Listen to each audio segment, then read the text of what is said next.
All right. Good evening, everybody, and thanks for having me tonight. My name is Ricardo, and I'm currently heading partnerships and blockchain advisory at a company called ScanTrust. ScanTrust is not a Berlin-based startup, but it's a startup in Amsterdam, Switzerland, and Shanghai. But I'm kind of representing them here in Berlin on the blockchain side of things. What is shortly very interesting about ScanTrust is it's not really an original blockchain startup. It started out as a company that created tamper-proof identifiers to essentially prevent product counterfeits, fake products. So what ScanTrust has invented is a secure QR code. We saw a lot of QR codes today, and ScanTrust has invented one that is copy-proof. So if you take a picture of it and you reprint it, it gets detected as counterfeit. And that's I'll be talking a little bit about the bigger picture, the context of why we ended up into the blockchain and how that relates to identities. And then I have a small demo as well, but I can't guarantee that it will work because mirroring an iPhone is always a bit of a challenge on a non-Apple computer. It was a lot easier for an Apple there. So I'll get into it. ScanTrust is mainly active in the consumer goods space, and I think we heard a lot about personal human identities, and the area we are active in, you can call it product identity. If you look at the consumer goods space today, there's three areas where there are challenges. One area is establish end-to-end transparency in supply chains. Supply chains are very intransparent today. The second area where consumer good companies are struggling is at staying in touch with the customer after the product has left the shelf. So when a product is purchased and has left the shelf, it's impossible for consumer good companies to identify the product and engage with the consumer. And the third area is to actually ensure product authenticity and prevent counterfeit. This is a big problem in a lot of areas. There's still increasing counterfeit in the consumer goods space. So if you look at those challenge areas, there is one paradigm or solution framework, or however you want to call it, that at ScanTrust we call the Internet of Packaging, which is what you can use to address these three challenges. And I'll explain in a minute how this is linked to blockchain and product identities. But essentially, if you want to digitize a product and give it an identity, first you need a unique identifier that allows this product to be uniquely tagged and that is not cannot be tampered with. The second component you need is a mobile authentication mechanism for a consumer to actually check that this product is real, it's not fake.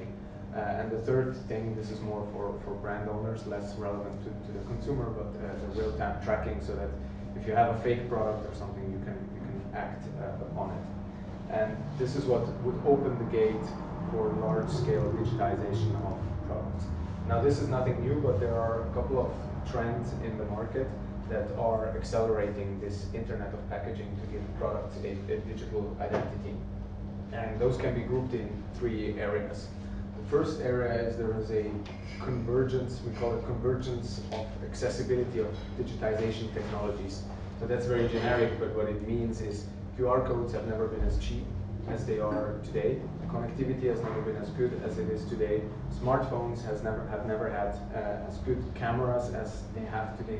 So all these technologies combined actually enable to give a physical product a digital identity. The second development is the GS1 digital link standard, and the third are blockchains. And I'll elaborate on these other two elements in greater detail because they're quite important. So the GS1 digital link standard is a standard that got introduced last year to standardize smartphone readable QR codes. We saw a lot of QR codes here already tonight, but the problem you have in the QR code world is that there is no standardization for QR codes readable for smartphones. The situation today, or before that standard, was there is barcodes. Those are standardized, but they can only contain a serial number. Then there are QR codes that are standardized, but they are not smartphone readable. This is like what you have on airports, for example. You need a special device to read it. And then there are smartphone readable QR codes, but they are not standardized. So there's a lot of different ways how you can use smartphone readable QR codes. And what GS1 is by the way, the entity that issues barcodes. What this entity is now doing is creating a standard for QR codes. And this really opens up the gate to give each product a QR code that has additional information on the history of this product.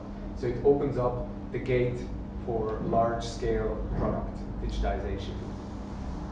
The second thing that I mentioned were blockchains. We all know what blockchains are, but in the consumer goods space, what it enables is a paradigm shift to share data among companies that are involved in the sourcing of this product. So it allows companies in supply chains to share and exchange data and collaborate with each other in order to make the data about the history of a product accessible.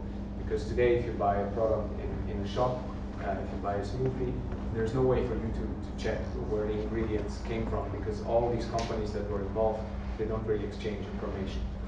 With blockchain, you can facilitate this exchange of trustless exchange of information. So while the GS1 digital link standard enables the accessibility of the information, blockchains enable the availability of this information behind the QR code. So if you combine these two together, you take a unique identifier, like for example our QR code or other things, which gives a physical product a unique identity. You register that identity in a blockchain as an entity. Then what you get is a product digital twin that you can start tracking around your supply chain, around all the companies that are involved, such that the end consumer can verify and check that the product is real and authentic, and then he can get access to the whole history of this product. So I have a small demo from a project we implemented in the coffee space, as mentioned. I hope it will work out with all the mirroring. So this is from a company called Cambio Coffee, a small coffee sourcing company that is active in South America and China. And they promise their customers that they source 100% organic coffee, and it's coming directly from farmers and from cooperatives of farmers, and that they support local farmers. And for this, the customer pays a big premium, and this is a promise that the brand makes. So in order to increase the emphasis to this promise, they wanted to give each coffee pack a unique identity and show the history of where this coffee pack came from, so that a customer can scan a code and then check the identity or the history of this product. And essentially in this project we used something called Smart Label. That's a standard that is a digital way of representing a label. That is a fully international standard on how to do that, which allows you to access additional information. We used Hyperledger Sawtooth as a technology combined with ScanTrust, but won't go into too much detail here. So let me show it to you. So let's see if it works.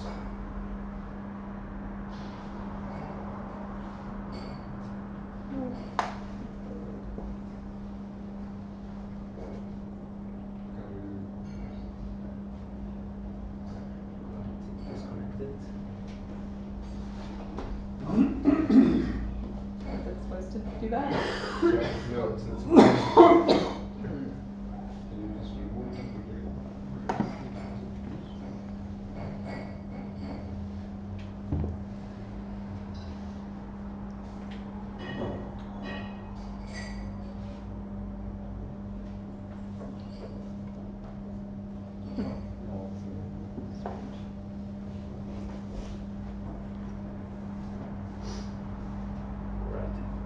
So I'll try to do an authentication scan.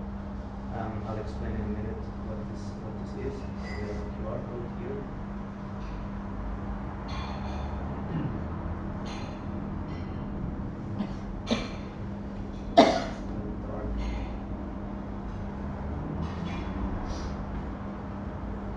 Right. So this is a very small showcase of the ScanTrust technology.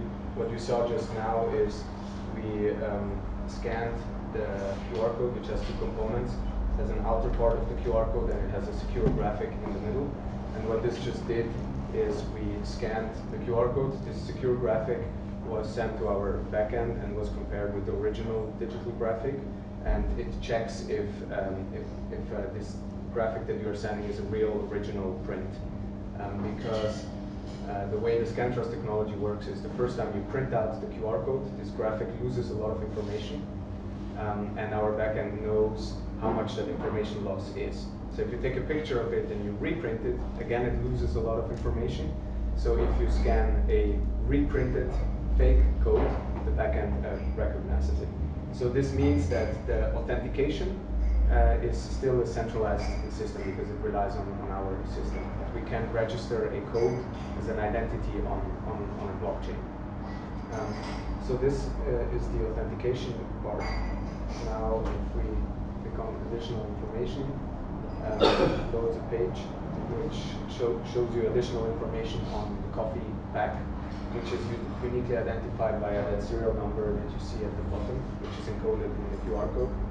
And this shows you first some basic information. That's the smart label standard on the product itself. This has nothing to do with blockchain. That's stored in a centralized database. It shows you nutrients, ingredients, allergens, and so on. And then there is the track and trace tab, which shows you information about the history of this product. So it shows you the harvest details, when it was harvested. It shows you the certifications, including a hash of this certification that the original farm had that was involved in producing that coffee. So you can check the certificate as well if you want, and you can even verify that the certificate that is there coincides with the hash that is there if you recalculate the hash. It shows you the shipment information, the roasting date, and when it was scanned. And the majority of this information here is directly coming from a blockchain, from a Hyperledger Sawtooth cluster. Now this was a demo that we did. Of course, in a production scenario, the idea is that the nodes in this private blockchain are maintained by the different entities that are involved in coffee sourcing process. So the farm, certification company, shipping company, they all add their share of the information, and it's then available to the end consumer that purchases the coffee.